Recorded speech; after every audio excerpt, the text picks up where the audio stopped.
بگومان هەمیشە یەکێتی نیشتمانی هەوڵی ئەوەی یاوە لە هەر سێکتەر و بوارێکا بێت خزمەت بکات. بواری وەرزشی یەکێکە لەو بابەتانەی کە لە کاری پێشینەی یەکێتی نیشتمانی کوردستانە بۆ ئەوەی کە خزمەتی زیاتری بواری وەرزش بکات لە هەرێمی کوردستانە. ڕەنگە چەندەها یاریگا هەبێت کە ساڵانێکی زۆرە پشتگوێ خرابێت، خزمەت نەکرابێت، گرنگی پێ نەدرابێت، بەڵام ئەم جارە ڕەبوجەیەک تەرخان کراوە بۆ ئەوەی کە خزمەتێکی باشتر بە بواری وەرزش بکرێت لە کوردستانە بە شێوازێکی گشتی. پرۆژەیەکەیە بۆ پەرەپێدانی بواری وەرزش. با بزانین ئەم پرۆژەیە چییە، چۆن ئەتوانرێت لە ڕێگەی پرۆژەیەکی لەم شێوازەوە وەرزش لە هەرێمی کوردستانە بەرەو پێش بچێت. ئەو یاریگایانی ئەو شوێنانی کە ساڵانێکی زۆرە بێ خزمەت ماونەتەوە، ئەوانەی کە تایبەتن بە وەرزش، چۆن ئەم جارە ئەتوانرێت لە ڕێگەی ئەم پرۆژەیەوە سوودیان لێ وەربگیرێت و دووبارە بەڕووی وەرزشکارانە بکرێتەوە. ئەم بابەتانە تاوتوێکین لەگەڵ زۆر بەڕێزدانا قادر کە بەڕێزیان کاندیدی ژمارە 37 لەسەر لیستێکێتی نیشتمانی کوردستان و هەروە کاکی مداد عەلی کە بەڕێزیان ڕاوێژکاری وەرزشی بەڕێز قوڵات تاڵبانین کە دواتر بە شێوازێکی ڕاستەخۆ لە ڕانێ لەگەڵمان نابێت. ئێستا کاکزانە لە ستودیۆ ئامادەیە بفەرموو کاکزانە. باری باش کاکزانە زۆر بەخێر بێیت، سەرچاوان باشین. بەخێر بێ کاکزانە، ماڵە باشە، یەخوا بەخێر بێت. فەرموو بەخێر بێت سەرچاو. مەمنون. فەرموو بەخێر بێت. بانی باش کاکزانە. گیان باش باشی. لەگەڵ لانەیە باسی ئەو جۆش و خڕۆشەی دوێنێمان کرد لەو کەرنەڤاڵەی ڕاپەڕین. جەنابتان کاندیدن ئەم جارە لەسەر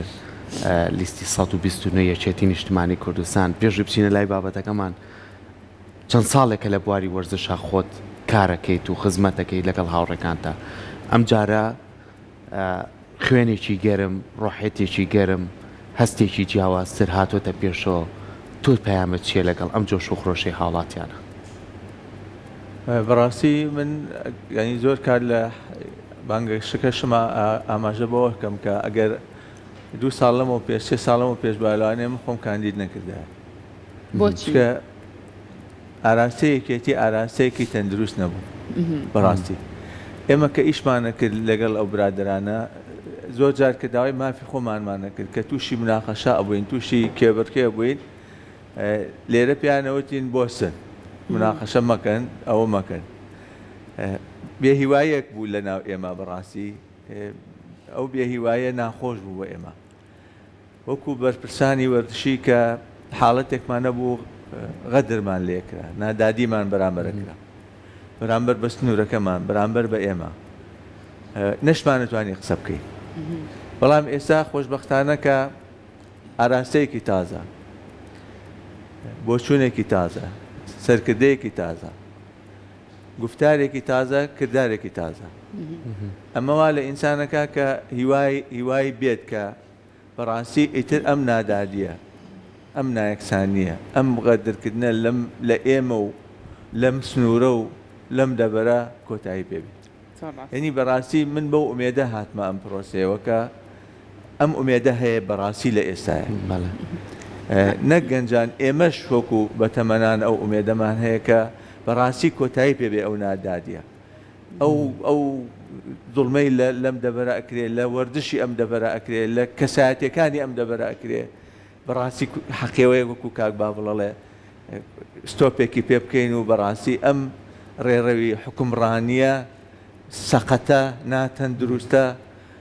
کۆتایی پێبێ. حکومەتێکی گۆڕانکاری لە زۆرێک لە بابەتەکانە کردو، دڵنیام لەم بوارە شار بە سەرکەوتوانە کۆتایی پێهێنێت. سپاسێ. هیوادارم حکومەتێکی تەندروست باش لە خزمەتی هەموو هەرێمی کوردستان، لە خزمەتی هەموو هاوڵاتیان هەرێمی کوردستان، ئەو ئاراسەیەک کاک باوڵ داوایەکە کە لە خزمەتی هەموو هەرێمی کوردستان. ئێمەش بۆ هیواین دەست خۆش بە کارزانە بگومان ئەمڕۆ هەر لەسەر ئەو پرۆژەی کە خزمەت بە بواری وەرزش هەکات کاکی مداد عەلیمان لەگەڵا بێت، ڕاوێژکاری وەرزشی بەڕێز قوڵات تاڵبانیە کە ئەو بە شێوازێکی ڕاستەوخۆ لە ڕانی ئازیزەوە لەگەڵمانایە. کاکی مداد سڵاو لێ بێ و بەیانی و سڵاو لێ بێ کاکی مداد. بانیتان باش، بانی با ماوەسەزانە. زۆر سپاس بۆ تۆ کاکی مداد. پێم خۆشە لەگەڵ بەڕێستا کەمێک قسەمان بۆ بکەی، با بزانین ئەم پرۆژەیە چییە کە بەڕێستان ڕاتان گەیانەوە بۆ ئەوەی کە خزمەتی زیاتر بە بواری وەرزش بکرێت لە کوردستانە. لە ڕاستیدا ئەم کابینەی حکوومەتی هەرێمی کوردستان جیاوازێکی زۆر لە نێوانیانەکان و ناوچەکاندا کردووە ئەمە هۆکارێکی سەرەکی بوو بۆی بەڕێزخوبات تاالبانی دوای وەرگرتنی راپۆرت و دروستکردنی لیژنەیەکی باڵای وەرزشی خۆی جەنابی کاقوباز لە سەرسەم سێکتەرەکان لیژنەیەکی باڵای دروست کردووە و هەروەها لە وەرزشدا بەجیا ئەم جارە مەلەفی جیا کردەوە و وردەکاریەکی تەواومان لە سەرجەم شار و شارشکانی کوردستان وەرگرت ینی لیژنەکانمان سەردانیان تیمەکانمان سەردانی زاخۆ هەتا و کفری هەڵەبجا گوندەکانی بە هەموو شار و شارچەکانی هەرێمی کوردستان گەڕاون کەم و کورتەکانیان هێنایەوە لای جەنابی کاقوبات و کاقوبات سەیر راپۆرتەکانی کرد لەژێر ڕۆشنایی ئەم کەم و کورتیانی کە لە زۆنەکاندا هەیە لە شوێنەکاندا هەیە بڕیاریدا بە دروستکردنی 31 یاریگا و نۆژەنکردنەوەی 31 یاریگا و گەورە کە هۆڵی تێدایە یاریگای تێدایە هاوکاری تێدایە بۆ گوندی تێدا لە شارەکان بە هەموو شێوەکان بۆی ژێرخانی وەرزشی لەو ناوچانە کە لە ماوەی 5-6 ساڵی ڕابردوودا هیچ خزمەتێکیان نەکراوە جەنابیان ئەم ئەرکەی گرتە ئەستۆوە بە ناوی یەکێتی نیشتمانی کوردستانەوە لە هەڵمەتی هەڵبژاردن بۆ سەرخستنی لیستی 129 یەکێتی نیشتمانی کوردستان ئەم هەنگاوی ناوە دەستەکانی خۆش بێ کاکی بدات بێگومان لەگەڵمان نابی بۆی کە گفتوکانمان بەردەوام بێ و کاک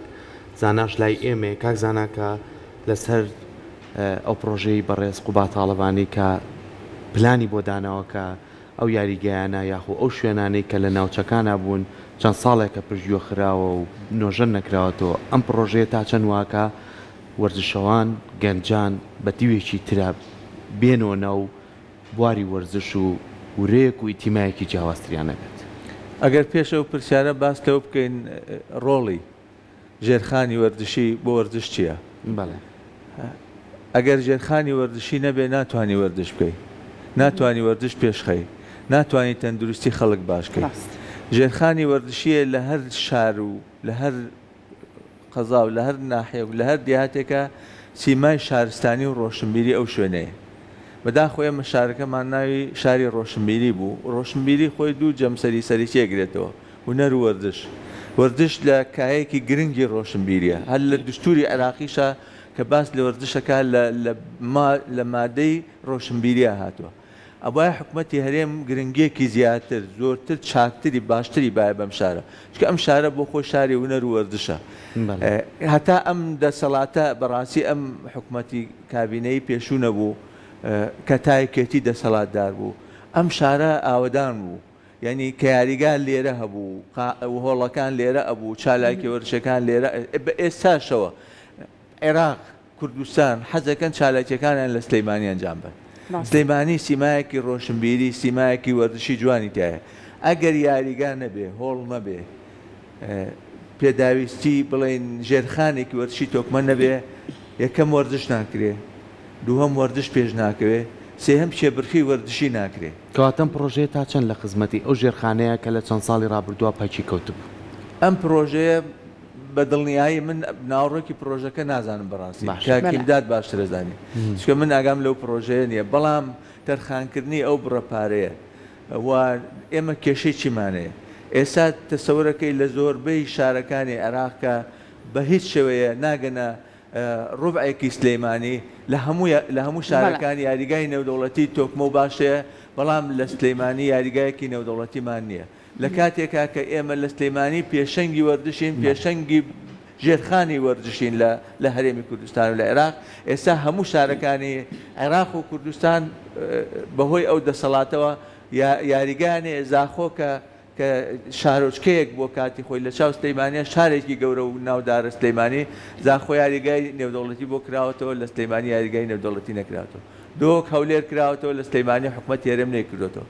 ئەمانە هۆکار بوون بۆی کە تەسەورەکەم لە قەزا و ناحەکان ئێمە وەرزشێکی زۆر پێشکەوتومانەیە لە ڕانیە لە دەربەنی خان لە کەلار لەم شوێنانە کە ئێستا ئیدارەی سەر بەخۆن ئەم شوێنانە پێویستیان بۆیە کە یاریگایان هەبێ بەڕاستی ئێمە تیپی میلیمانەیە جاران تیپی میلی بەدەیان ساحیان هەبوو لە ناو شاری سلەیمانی ئێستا هەمووی بۆ بە شوێنی نیشتەجە بوون ئێستا هەموو تیپی میلی یەک یاریگای هەیە ئەوی شوێران بۆ پێویستی بە چاکسازی هەیە ئێمە ساحەمان هەیە شوێنی یاریگامان هەیە یاریگای هاوکاریمان هەیە یاریگای بەڕێزمان هەیە کۆمەڵە یاریگای ترمان هەیە لە بەکرەجۆ لە ڕاپەڕین ئەمانە هەمووی وێرانن یعنی پێویستی بۆیە کە نۆژەن بکرێتەوە پێویستی بۆیە کە بکرێ بە یاریگا بەڕاستی ئەم پرۆژەیە من دڵنیام ئەو بەرپرسانە کاکیمداد ئەوان کە لە خزمەتی کاکوبادان من دڵنیام ئەم کێشە و ئازار و مەینەتیانەی وەردشکاران و وەردشیان گەیاندۆتە لای کاکوباد ماوەیەکی زۆرە بەڕاستی ئەم کێشانەمان هەیە لە یاریگاکان من پێم وایە تەرخانکردنی ئەم پارەیە و ئەگەر نازانم بەڕاستی چۆن تەوزێ ئەکرێەوە چۆن دانراوە چۆن نوێژە نەکرێتەوە چۆن دروستەکرێ بەڵام دڵنیام لەوەی بە هەموو بەگەرخستنی دینارێک لە خزمەتی یاریگاکان لە خزمەتی هۆڵەکان لە خزمەتی تراکەکان بۆ ڕاکردن لە خزمەتی وەردش وەردشکاران زۆر باشە دەستە خۆش بێ کاکیم دادوا بینەوە لای بەڕێزت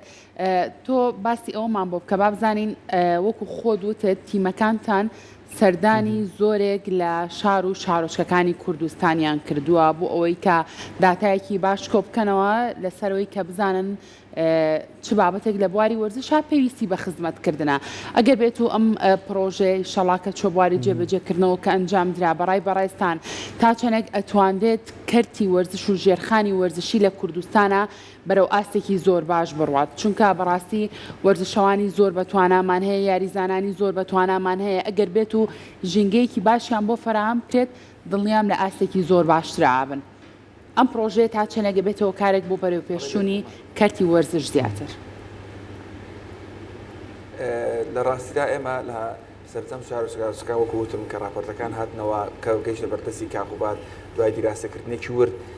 گەشتە ئەو باوەڕێکە بڵێ پێویستی پێیە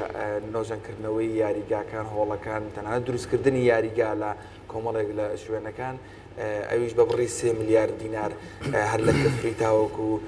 بەردەڕەش قەزای بەردەڕەشی تێدایە هەموو ئیدارە سەربەخۆکان و پارێزگای سلێمانی وەرناو سلێمانیش دوو یاریگای بۆ نۆژەن دەکرێتەوە و دەرەوەی سلێمانی چەندین یاریگایانی بە کۆی گشتی 31 پرۆژە و یاریگای هەیە کە گەنجانێکی زۆر خولیان هەیە بۆ ئەوەی وەرزش لە ناو یاریگاکانیان بکەن هەوهاندەرێکی زۆریان هەیە ئەم وەرزشانەی کە لۆکاڵینە تۆپی پێ لە ناو خۆیدا هەیە و کاریگەری زۆر دەبێت گرنگی زۆر ئەبێت چکە لەم شارۆچکانە وەرزش ئەگەر وەرزش نەبێت و ئەگەر ئەم یانانە نەبێت و ئەم خولانە نەبێت ئەیگەن چی بکات ڕوو کاتێک کوێ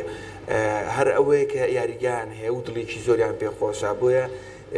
هەڵمەتێکی زۆریان کرد لە ماوەی دو هەفتەی ڕابردوودا بۆ ئەوەی داوان لە لانە سیاسیەکان کرد کە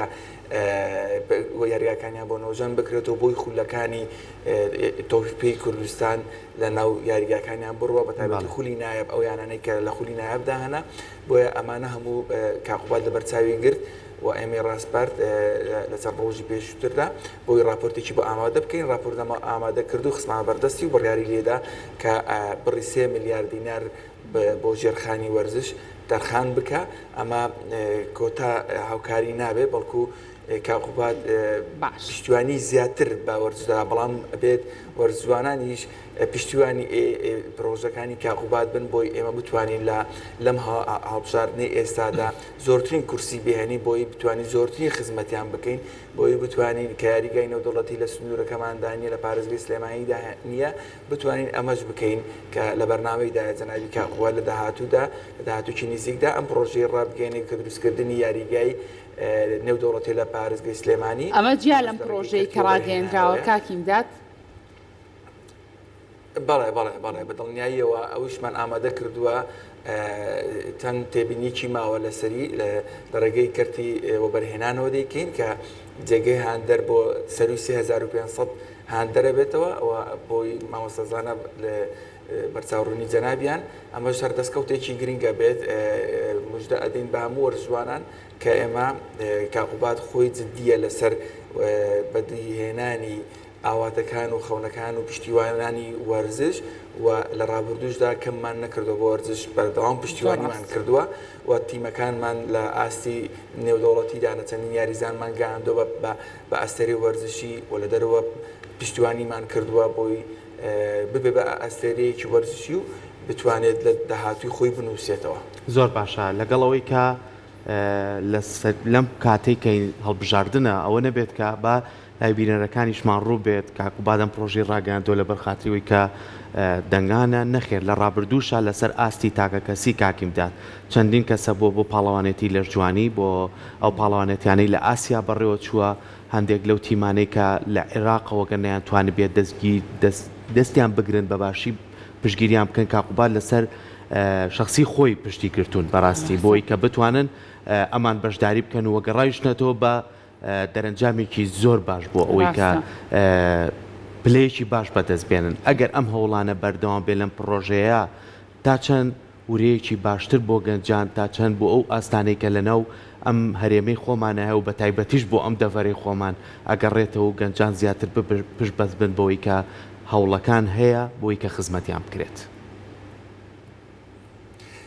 دەست خۆش بێت لە ڕاستی دایمە لە ماوەی ڕابردوودا بە بەردەوامی پشتیوانی تواناکانی گەنجانمان کردووە و هیچ کاتێک ئەومان لە بەرچاو نەگرتوونە ناوەرزشدا لایانی سیاسی و ئەو هەنگاوی ئێستایی کە جەنابی کاقوباسی یەک پرۆژە و یاریگا دروست دەکرێت لە سەرجەم شار و شارۆچکەکانی هەرێمی کوردستان بە تایبەتی ئەم زۆنەی کە پشتگوێ خراوە لەلایەن حکوومەتی هەرێمی کوردستانەوە و نەتواندراوە خزمەتێکی باشی پێ بکرێت لە بەرەوەی ڕوونە کە داهاتی ئەم پارێزگایە کەمە بەشی هەر موچە ئەکات بۆیە بەشی وەبەرهێنان و شتەکانی تر ناکە بەڵام ئەمەش پلانمان هەیە بۆ داهاتوو کە وەرزش لە ڕێگەی وەبەرهێنانەوە وەبەرهێنانی تێدا بکەین لە هەموو دنیادا وەبەرهێنانی تێدا دەکرێت بابێمەوە سەر پرسیارەکەت بەڵێ ئێمە بەبێ جیاوازی کاقوبات پشتیوانی لەم یانانە کردووە لەم گەنجانە کردووە و کە راپۆرتەکەت کەوتە بەردەستی نەیپرسی لەوەی کە ئەمە چ لایەنێکی سیاسیە کێ سودمەند دەبێت لەم یاریگایانەدا بەبێ جیاوازی ئێمە لە ماوەی ڕابردووشدا هەر ئیشمان بۆ وەرزش کردووە بەڵام ئێستا بە دەرفەتی ئەزانم لەم شاشەیەوە کە متمانەمان زیاتر پێ بکەن بە کاندیدەکانمان بە مامۆستازانە کە کادرێکی وەرزشیە بۆی بتوانین یاسای وەرزش لە پەرلەمان ڕێکخینەوە و بتوانین زۆرترین وەزارەتەکان بەدەست بهێنین کەمترین کەم و کورتیان هەبێ لەناو یاریگاکاندا لەناو وەرزوانەکاندا تاوەکو بتوانین خزمەتیان بکەین بە وەرزوانان. زۆر باشە کاکیمداد ئەم پرۆژەیە بەنیازن لە کێکەوە بچێتە بواری جێبەجێکردنەوە لە کێکەوە یاریگاکان دروست بکرێت نۆژەم بکرێنەوە خۆش دێستا لە ناوێکی یاریگاکانە ئەم یاریگای پێویستی بە هیچ شتێک نییە لە پرۆژیانە کە ئەم یاریگایش دەستکاری بکەن ئەم یاریگایی گەورەی چواپڕنەیە پشتەوەی من لە دەستپێکی خولی تۆپی پێی کوردستانی نایاب خولی نایبی کوردستان کە هەنەکە لە نایبی کوردستاندایە دەتوانم بڵێم 4,000-5,000 هاندەر لێرە کۆ دەبێتەوە هیچ شوێنێک نامێنێتەوە بۆی قەرەباڵغی شوێنەکە ئەمەش بەپێی ئەو راپۆرتێکی تۆپی کوردستان بەرزی کردوتەوە ئەمیانەیە نەیتوانی بەشداری لە خولی نایبی کوردستان بکە لە بەرخراپی چیمەنی یاریگاکەی کە بڕێ پارەی پێویست بوو و ئەوەش لەو چوارچێوەیەدا نۆژەن دەکرێتەوە ئەم یاریگای چواقڕنا یاریگای ڕانیە و سەر و چاوە حاجیەوە هەموو ئەوانە نۆژەن دەکرێتەوە لە قەزای پشدەریش لە قەڵاتزێ لە گوندی گۆجار یاریگایەک دروست دەکرێت بۆ تیپە ملیەکان و هەروەها لە ناو قەڵاتزێ خۆی ئێستا یاریگایەکمان نۆژەن کردوتەوە ئەم هەفتەیە ئەچینە ئەکەینەوە و ڕای دەگەینین بە ڕووی وەرزواناندا هەر بۆ تیپی ملیەکانە یاریگای شەهید مامۆستا مام جوتیار و شەهید مهدی لە قەڵاتزێ ئەویش بە هەمان شێوە لە بەرنامەدا لە پلاندایە کە بودجەیەکی زۆری دەوێت ئەویش نۆژەن بکەینەوە و یاریگای ژاراوە بە هەمان شێوە ئەویش هەر دروست دەکرێت لە بناخەوە پێشتریش یاریگای سەنگە سەرمان هەر جەنابی کاقوبات دروستی کردبوو. بەڵێ دەستان خۆش بێ کاکیمداد بگومان لە ماوەی ڕابردووشە هەر لە پرۆگرامی ڕۆژێکی نوێیە چەندەها گەنجی وەرزشەوانمان بانگێشت کردووە کە خۆیان باسییان لەوە کردووە کە بەڕێز قوبات تاڵبانی پاڵپشتێکی تاوی ئەو گەنجانە بۆەوەی تەنانەت کە هاوکاریان بێت نێرێت بۆ پاڵەوانێتەکان لە دەروی وڵات و ئەوانیش بە دەستکەوتێکی زۆر باشەوە گەڕاونەتەوە هەرێمی کوردستان بگومان ئەم هەوڵانەی بەڕێستان هەمیشە بۆ بەردەوامی بوونی هەبوو و هاوکارم سەرکەوت تێر بە تەنها بۆ منی لە کاتی بانگەشایە بێت کاکزانە باسێک لەوە بکەین بەڕێزت کەرتی وەرزش و بواری وەرزش لە هەرێمی کوردستانە گەر پێویست بەوە بکات هەنگاوێک بەرەو پێشەوە بچێت پێویستی بە چه جۆرە چاکسازیەکەیە پێویستی بە چه جۆرە خزمەتکردنێکەیە بۆ ئەوەی چونکە ئێمەش بەڕاستی یاریزانانی زۆر بە توانامان هەیە وەرزشەوانانی زۆر بە توانامان هەیە ڕەنگە هیچیان کەمتر نەبێت لە چاو وەرزشەوانە جیهانەکان و ئەوانەی دەرەوەی وڵات. من پێم وایە ئەگەر ینی مبالغە نەبێ من پێم وایە پێش ئەوەی وەرزش پێویستی بە یاریگا بێ کە چەند گرنگە پێویستی بە فەلسەفە و ڕوئیا هەیە بۆ بەڕێوەبردن. ئەگەر هەرێمێک وڵاتێک کەسایەتیەک حکومەتێک حزبێک ڕوئیای نەبێ فەلسەفەی نەبێ بۆ وەرزش ناتوانێت خزمەتی وەرزش بکە. من لە هەرێمی کوردستان بە حکمی تێکەڵاوی زۆرم لە ناو وەردش بە حکمەوەی کە زۆر شارەزای بوارەکانی وەردشم ئەو ڕوئیایی یەکێتی هەیەی ڕوونترە باشترە چاکترە لە تەواوی ڕوئیاکانی ترکە لە هەرێمی کوردستان پیاداکرێ. وەردش بۆ خۆی یعنی بێلایەنی، وەرزش بۆ خۆی یعنی گشتگیری و خزمەتکردنی هەموو لایەک، وەرزش بۆ خۆی یعنی جیاوازی نەکردن، ئەم وەرزش بۆ خۆی یعنی داهاتوو یعنی پاڵەوان یعنی دێرین. ئەم ڕوئیانە بەڕاستی یعنی بە موئەسەساتی کردن. ئەم ڕوئیانە لە کاری یەکێتی نیشتمانی کوردستان دروست بووە. بەرامبەرەکەی ناتوانێت ئەو ڕوئیانەی هەبێ. من چەند نمونەیەکی بەسیتان پێڵم کە بزانین ڕوئیای یەکێتی بۆ وەردش چەند گرنگە لە هەرێمی کوردستان. یەکێتی یەکەم حیزب بووە کە داوای کردو مؤسسەیەک دەستگایە دروست کرێ بۆ وەردش. یەکەم دەستگای وەردشی بۆ بەڕێوەبردننی وەردش یەکێتی نیشتمانی کوردستان دروستی کرد. یەکێتی نیشتمانی کوردستان دوو دەسەڵاتمان هەبووە کە دوو لایەنی وەردشی دوو لایەنمان هەبووە کە وەردشیان دروست کردووە لە هەرێمی کوردستان. ئۆلۆمپیان دروست کردووە. ئۆلۆمپی هەرێمی کوردستان یەکێتی و پارتی لە کاتی دەسەڵاتی خۆیانە دروستیان کردووە. نیوەی ئەم یەکێتیە نیوەی پارتی لەبەرەوەیان زۆری نەبوون. لەو کاتەوە کەس هیچ حیزبێکی تر داوای نەکردووە بێتە ناو وەردشەوە. ئەم لایەنەی برادرانی ئەولا یەک کەسیتیان نییە، یەک کەس غەیری پارتەکەی خۆیان. بەڵام لەملا ئەنواع ئەشکال حیزبەکان ئەنواع ئەشکال بۆچوونەکان ڕەنگەکان تای جێگەی بۆتەوە لە سنووری یەکێتی.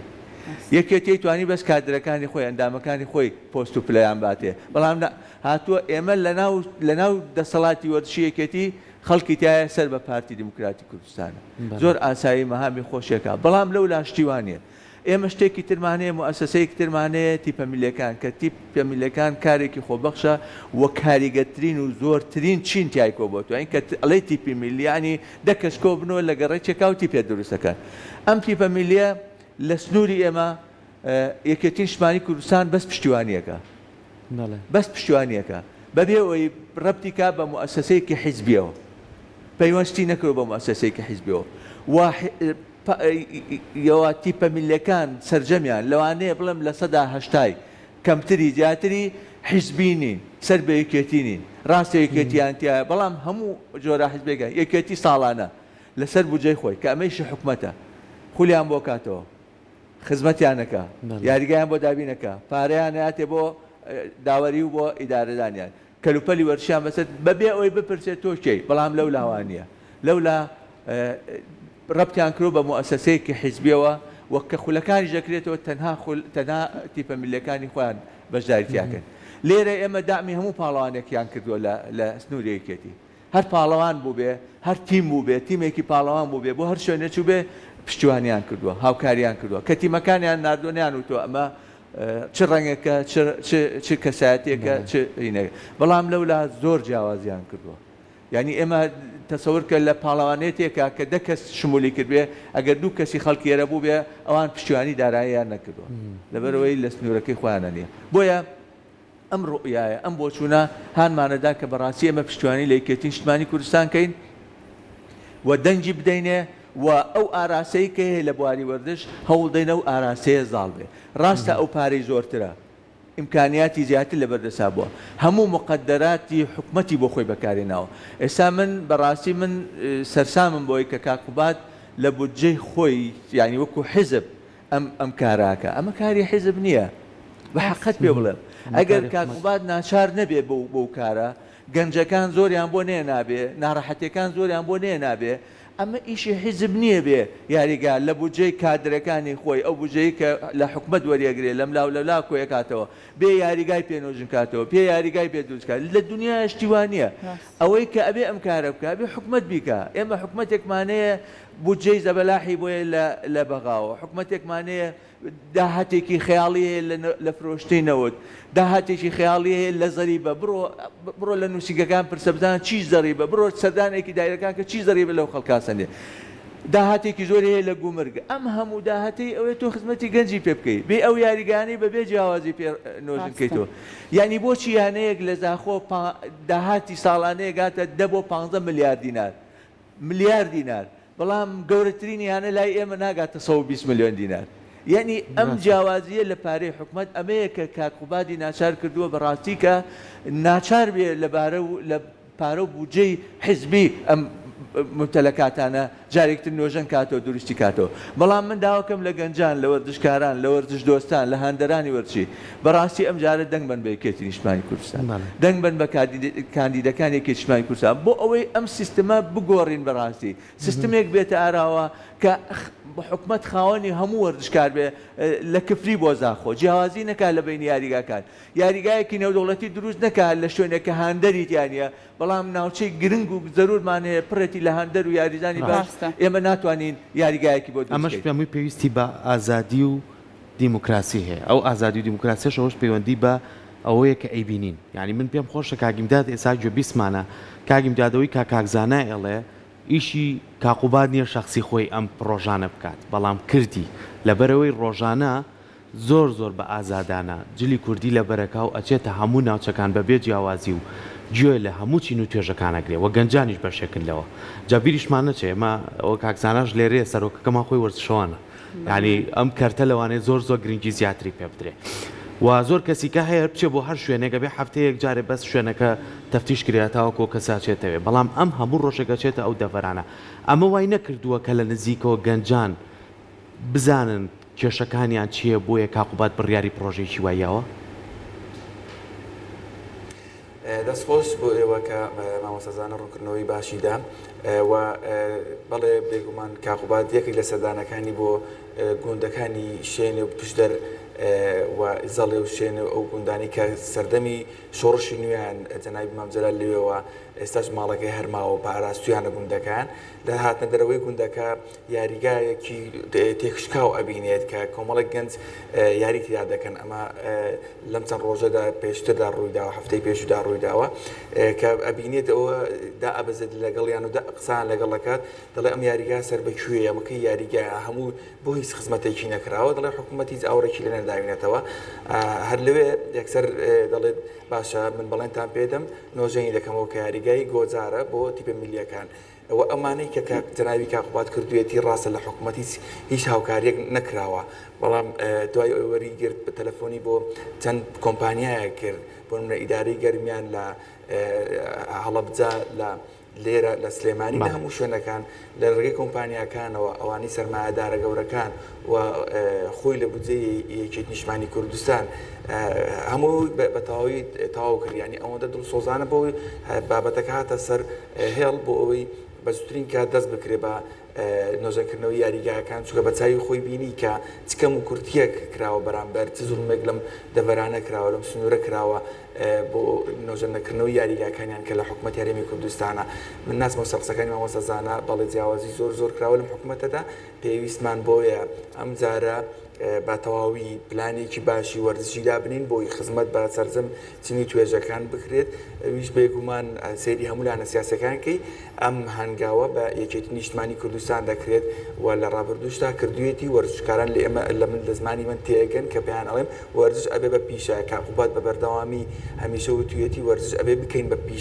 بە پیشەبوون چییە بۆ پیشەبوون ئەوەیە کە وەرزشوانێک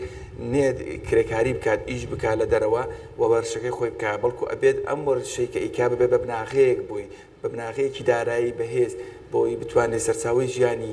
مادی لێ و سەرچاوە بگرێت ئەوەش لە ڕێگەی کەرتی وەبەرهێنانەوە دەکرێت وەرزش و وەبەرهێنان لە هەموو جیهاندا دەبێت بە پیشە باشە کاگی بدات لەگەڵەوەی کە ئێستا بۆی بۆ بینەرەکانشمان زیاتر ڕوون بێ لەم پرۆژەی کاقوبادا بەس نۆژەکردنەوەی یاریگاکانە یاخو پێداویستی وەرزشیشە کە بتوانێت دابین کرێ بۆ یانەکان ئێمە بەردەوام تیمەکانمان لە سەرجەم شار و سارچووکان داواکاری ئەو یانانەمان بۆ دەهێنن ئەو تیمانەمان بۆ دەهێنن و بەردەوامی لیژنەیەک چاودێریان ئەەکەن نەک لیژنێک هەموو شار لیژنیان هەیە دەسەڵاتیان کراوەتەوە بۆ ئەوەی ئەگەر تیمێک پێویستی بە پێداویستی بێت بۆی دابین بکەین خۆمان پێداویستەکانیان بۆ بکڕین و بۆیان دابین بکەین بۆیە بەبەردەوامی ئێمە ئیشمان لەسەر ئەوە کردووە کە هاوکاری وەرزشوانان و گەنجان بکەین بە دابینکردنی کەلوپەلەکانیان و هەموو شوێنەکانیان ئەم ئەوەی کە جەنابەت باست کرد 31 پرۆژەیە و دروستکردنی یاریگای تێدا لە بناخەوە کە هیچ نەبووە یاریگا نەبوو هەرزەوی بووە و نۆژەنکردنەوە یاریگای تێدا وەکە ئەو یاریگای کە ئێستا من تێدامە ئەم چیمەنە هەڵدەگرێت و چیمەنێکی تردا دەدرێت لە بەرەوەی یانەکە پێویستی بەوە بوو کە دروست بکرێتەوە سەر لە نەفەرشەکەی بۆ دروست بکرێتەوە چیمەنەکەی بۆیە هەموو بابەتەکانی تێدا کە لە بابەتی یاریگا بە تایبەتی بۆ یاریگاکانە چکە لە ماوەی بتوانم بڵێم 5 ساڵ 6 ساڵ 4 ساڵی ڕابردوودا هیچ خزمەتێکی ئەم یانانە نەکراوە ئەم یاریگانە نەکراوە بەڵێ دەستخۆش بۆ بەڕێزیداد علی ڕاوێژکاری وەرزشی بەڕێز با تاڵەبانی کە بە شێوازێکی ڕاستەوخۆ لە ڕانیەوە لەگەڵ مامە بووی کە زانیاریمان بیتێ لەسەر ئەو پرۆژە گرنگەی کا بەڕێز با تاڵەبانی ڕاگەیاندووە بۆ خزمەتکردنی بواری وەرزش لە هەرێمی کوردستانە دووبارە سوپاس بۆ کاکزانە سوپاس بۆ بەڕێزی شت ئەگەر لە کۆتاییە لەسەر بابەتەکە و لەسەر وەرزش قسەیەکت مابێ بیکەی سوپاس دەکەین فەرموو من ئاواتە خوازم میواخوازم کە دوای ئەم هەڵبژاردنە پەرلەمانێکی کارات دروست بێ کە حکومەت ئیجبار بکات بەوەی کە لە خزمەتی وەردش و وەردشکاران بێ و ئەو تاکڕەوی و ئەو نادادیەی کە هەیە لە بواری وەردش لە هیچ لایەکەوە دروست نەبێ ئێمە نامانەیە لە سلەیمانیش دروست بێ بەرامبەر بە ناوچەکانی تر ئەمانەیە حکومەتێکی هەرێم دروست بێ بە مانای وشە کە هەموو وەردش و وەردشکاران و یاریگاکان و هۆڵەکان بە یەک چاو بە یەک ئاراستە هەمووی بە کوڕی خۆی بزانێ بە کچی خۆی بزانێ و خزمەتیان بکە بە تایبەتی ئێمە لە هەرێمێکان بی ئەو بیئەیەک و سروشتێکی زۆر ناڕەحەتی هەیە بۆ وەردشکردن کە هاوینان زۆر گەرما و زستانان زۆر سارد و باراناویە ئەبێ حکومەت لایەکی زیاتر لە وەردش و وەردشکاران و یاریگاکان و ژێرخانی وەردشی بکاتن. زۆر سپاس بۆ بەڕێزانە قادرکانی دیژمارە 37 لە لیستێکی نیشتمانی کوردستان سپاس بۆ ئامادەبوونەوەتان. بە هیوای سەرکەوتن. زۆر بەخێر. سپاس بۆ بینەوە.